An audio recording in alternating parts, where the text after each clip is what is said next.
Hey, welcome back to another Deep Dive with Colin.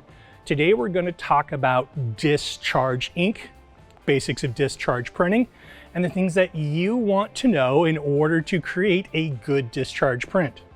We're going to be using the Aquarius discharge base and discharge activator. Just so that everyone is aware, discharge activator is the same no matter what source you actually get it from. It's still the same branch chain, zinc formaldehyde sulfoxylate, ZFS. Remember that formaldehyde, we're going to talk a little more about that later. So whatever you have is totally fine. Some of them are going to be a smaller molecule like a fine sand, and some are going to be a little bit more chunky like a standard sugar. They're great. There's no problem using either one of them. Just make sure to keep this lid on. This likes moisture.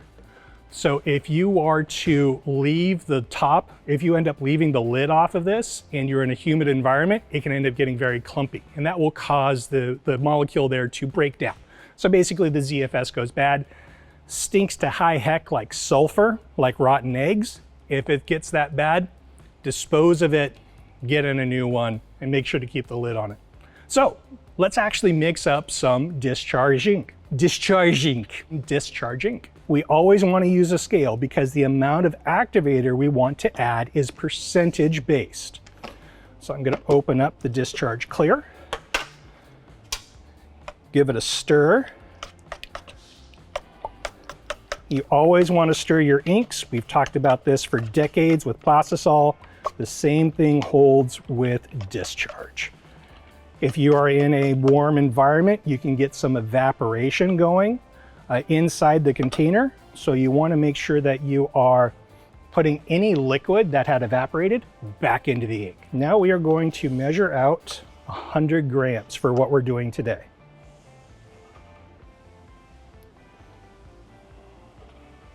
Just a few more grams. Oh, there we go. Now this does not have to be perfect.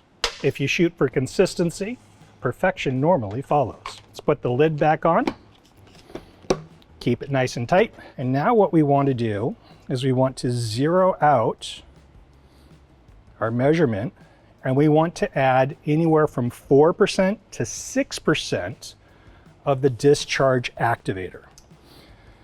Depending on the quality of your fabric, you can go as low as 3 to 4%. Always test before you run production. Some of the dyes in the cotton fabric react very well when printed with discharge ink, and others you need up to 6%. So for this video, we are going to default to that 6%, in this case 6 grams. Now this is actually pretty heavy, so as I add this, you can see that the amount goes up pretty quickly. So you can see with the discharge activator, it's a very fine grind, which means it's going to dissolve into the ink very quickly. And I'm making small adjustments so you can see how, small adds so you can see how it all works together. Even smaller. And again, you don't have to be crazy precise with this. I'm going to call that good. The more activator you add to the ink, the crispier your print is going to feel at the end of your dryer. So that's why a lot of shops have gone to how low can I go and still get a good effect, a good discharge effect from my ink. Test, but you can go as low as 3% on a lot of garments. 4% has become a new norm because of how that feels at the end of the dryer. If you are at all unsure, mix up to 6% in order to create an effect that you know is just going to work. And so I'm going to mix this in. That small particle is going to dissolve into the ink pretty quickly, but you still want to let it sit for 5-10 minutes, maybe as long as 15, depending on what activator you are using and how large that crystal is. You won't really be able to feel the sandiness of the activator once it's mixed in, but you will when you pull a squeegee. And you can see little streaks in your print if the activator hasn't completely mixed in.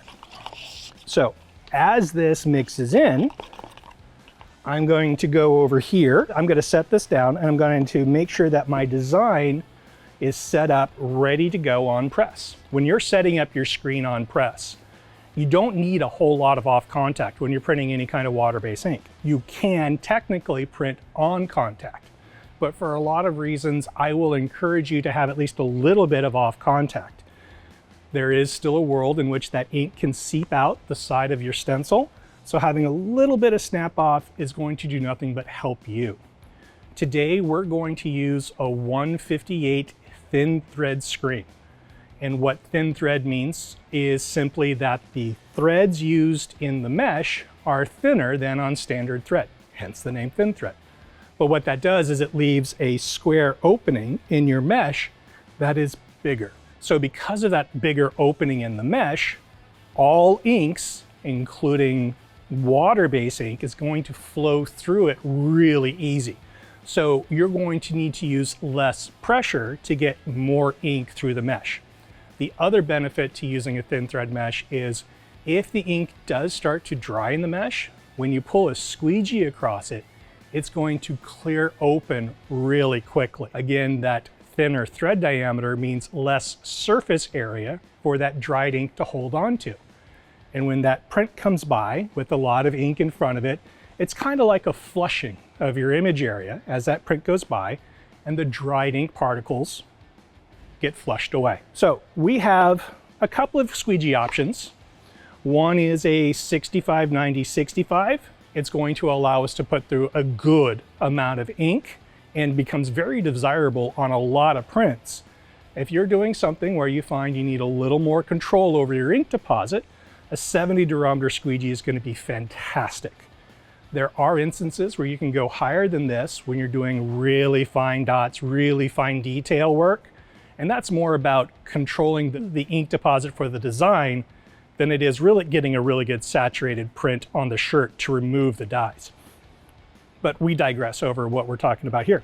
So I'm going to use this one today to show you what we're going to do, and that is the 65-90-65 squeegee. I have my screen set up to little to no off contact.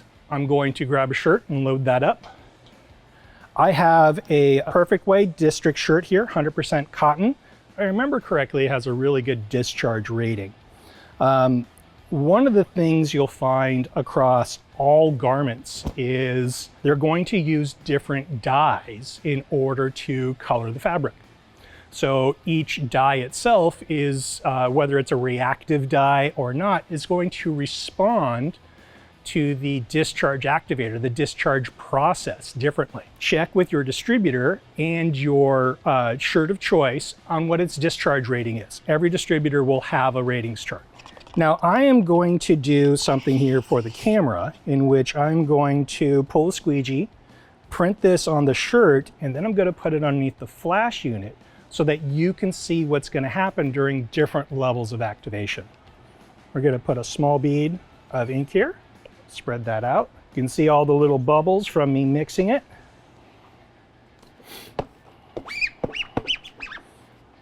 Let's check my off contact. Make sure no dirt or lint has come in. We are in an area that does manufacturing after all. Just a little bit there. My off contact is just a little bit. We can see from the collar of the shirt that's on here, it's pressing into my screen a little bit, causing it to lift off a little bit more. This is totally fine. Now with water-based ink, we always want to flood. In this case, I'm going to flood gently back because if I pick up the ink like that, it's going to fall right off. I need to get my ink back here.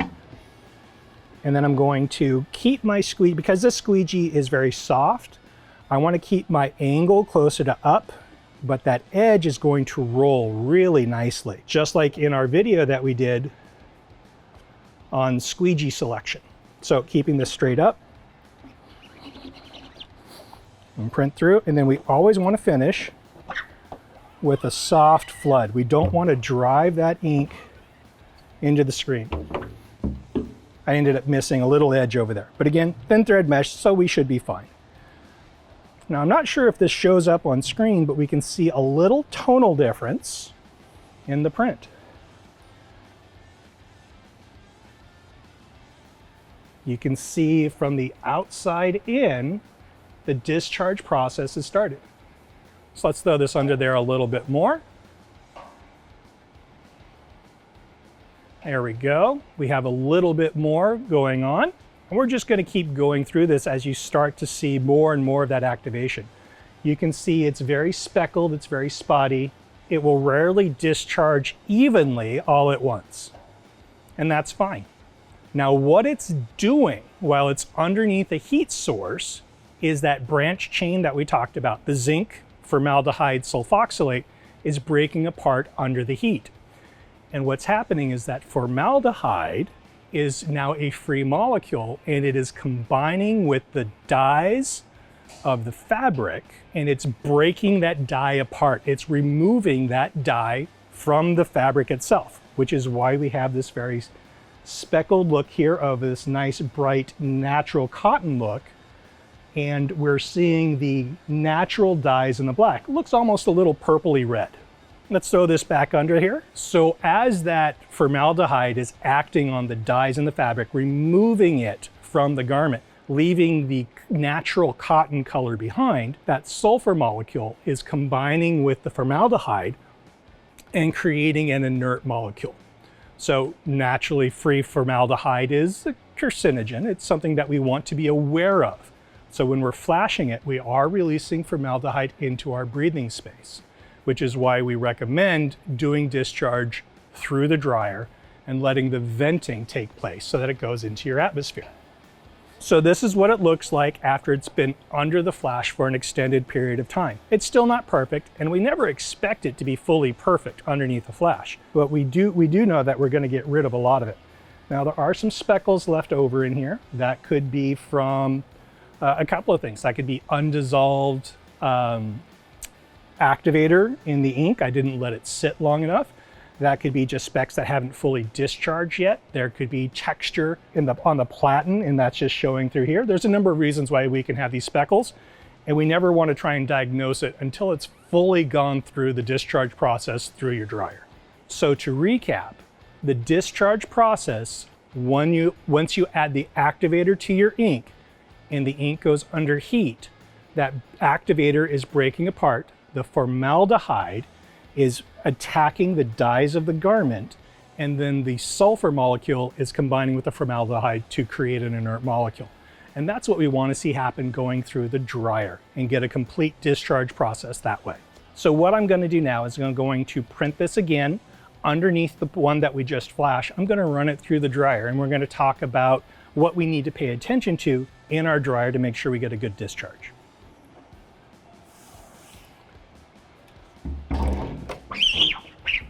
Oh, look, the ink is starting to dry a little bit in the screen.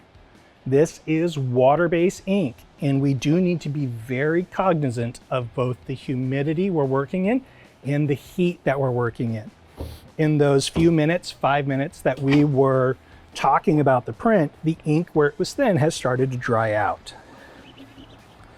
So because of that, I'm going to give that 2 strokes. Now I know when I come back from running this through the dryer that this is going to dry out a little bit more. It's very important that you keep a spray bottle of water, ideally distilled water, nearby so that you can refresh your ink during your print run, because you will see evaporation and the ink starting to dry out in certain areas. Okay, let's run this through the dryer. Now on this print, you can see a little discoloration. That is partly from the evaporation of the ink in the mesh, and a little bit because that platen was really hot because we were using it to create a discharge process. Now, just like all water-based inks, you want to have a dryer with air movement in it. The Aeolus by BBC is a fantastic tool for that. So we have accelerated heat and accelerated air movement through this dryer, allowing the water to evaporate out of the ink deposit, allowing the ink to heat up in temperature so that the discharge process happens, and then it's going to be in there long enough for that ink to reach temperature and fuse. All water-based, including discharge, will cure at temperature over time. In this case, we want to be at 320 degrees. We want to hold there for 20 seconds when possible. That will actually create a durable ink layer. Now we're using clear, so it's not as critical. All we need to see is that the dyes in the fabric are gone. But if you're printing a nice red, and after the first wash, that red doesn't look so good, and we got some brown shirt fibers coming through, you didn't cure it properly. So always make sure that those steps are in place before you actually run a job with discharge. If you're playing and learning, that's a great time to learn about your tool, your dryer that you have. Now, there are a lot of screen printers out there who don't have the luxury of a forced air dryer. Like for example, you can have a 245 or a 248 tabletop dryer. Maybe you're only using a flash unit to cure your product, to cure your ink right now. There is something that you can use that's going to help you make sure that you achieve full cure. Warp Drive is a chemical that will assist in chemically curing your ink layer over time. Just like with every other water-based print that we have recommended Warp Drive in, you can use this with discharge ink. Add it at the normal 1.5% by weight to the ink and print as normal. All you need to worry about is the liquid evaporating out of your ink layer so that you can allow the ink to cure over the next 24 to 48 hours. The moment you achieve full discharge on your print, you have evaporated out every bit of moisture in that print. So as long as you see full discharge happen, you know that your ink will be cured over the next 24 to 48 hours. It will leave a slightly harder hand than a natural discharge will. But you can use a smaller cure device, a smaller dryer, heat press, flash unit in order to complete a discharge print. To recap, add 1.5% of the Warp Drive into your ink after you've activated it with the discharge activator and use as normal. Need to pull out my glasses so I can actually see the shirt fibers here.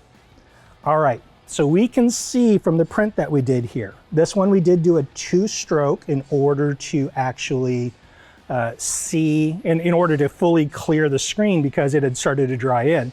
So as you can see here, the screen is actually the ink is actually getting really gummy. So I'm gonna have some work ahead of me cleaning this out. If I wanna do any more prints, I'm gonna have to work pretty hard. Water-based printing is not for the faint of heart. So as you can see on this print, we have a couple of spots that didn't discharge all the way. Again, that can be for a couple of reasons. That could be a speck in the fabric itself that is not dischargeable, a bit of the natural cotton that is just darker than the rest.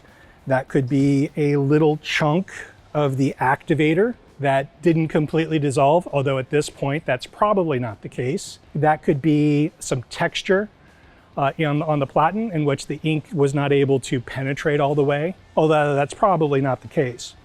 In this case, it's probably just a little bit of the shirt fiber itself that did not take up color and discharge very well. So it's a natural cotton effect. And that's just something that you're gonna find. Garments that you can discharge are not uniformly perfect. Don't ever expect uniform perfectness. That's actually a knock for those of us in the industry that do a lot of discharge printing. We've always got to test our garments and we've got to see what we're working with in order to make sure that the full run looks great. I've had some horror stories. I've talked to numerous shops that have had horror stories about different garments having different effects. I was speaking with a buddy in Montana and he called me up in a little bit of a panic saying, I just ran 10,000 shirts on the front discharge. It looked great. Went to print the backs. None of them are discharging properly. Turns out the shirts that he bought had side seam. The front panel of those shirts were from one batch of fabric and the back panels of those shirts were from a different batch of fabric and that batch did not discharge well. So always test, do your due diligence. If you want to know how to test on the inside of your seam. Take a little bit of your discharge ink. I've got some here on the tip of my finger and just like rub it here. Maybe off on the corner so it's harder to see, but I'm going to continue here because it's in the camera. Just rub that here. And then run it through the dryer. In fact, I'll just run this. I'll smear my finger on there and we're gonna see a different discharge effect. Running a discharge print through the dryer multiple times is not going to hurt it unless your dryer is running too hot. If your dryer is running too hot, then you're always gonna have a problem regardless of what you're doing, but you should be fine. So one of the things you're going to quickly notice is that where I smeared it with discharge, it absolutely removed the black dye from the fabric. But where I put a heavier deposit, it didn't have enough time to fully evaporate. So that's where testing your dryer and testing what you're doing is going to be very important. And while we're on that topic, the inside out of your shirt. There is a point where too much pressure is just too much. In a lot of cases, this is going to be just fine. Looking at the inside of your shirt and seeing just a little bit of discharge coming through, that's going to be a good indicator that you've got plenty of saturation in the fabric, so that as this shirt launders over time and the shirt fibers start to unravel, what you're having come through is only the colored fibers. So if you're doing a discharge color, that red that we talked about earlier, any loose fibers are still going to have that red coloration to them, and they won't be the black of the shirt fiber. But at the same time, too much saturation usually means that you have too much ink going through, and that itself can be a problem. You can end up with mushy edges, loss of detail, and everything else that comes with heavy saturation of an ink deposit. So this is the difference between a single stroke and a double stroke through thin thread mesh. Quite a bit of saturation on the inside of the shirt. One last thing about discharge ink. Because there is a sulfur molecule in there, the zinc formaldehyde sulfoxylate, some of us are allergic to sulfur. I am one of those guys. So when you see me playing with the ink with my finger, I know that my finger over the next 30 minutes is going to swell just a little bit. And if I'm around this for a long period of time, I'm going to start to cough a little bit because my lungs do not like the sulfur that's given off from it. All right, so that, in a nutshell, is discharge printing. On its surface, it's very basic. There's a lot of little things going on behind the scenes that you really only need to hear about once. There's a lot of little things going on behind the scenes that you only really need to learn once, and then you just make that a part of your daily process if you're running discharge. All discharge base pretty much operates the same.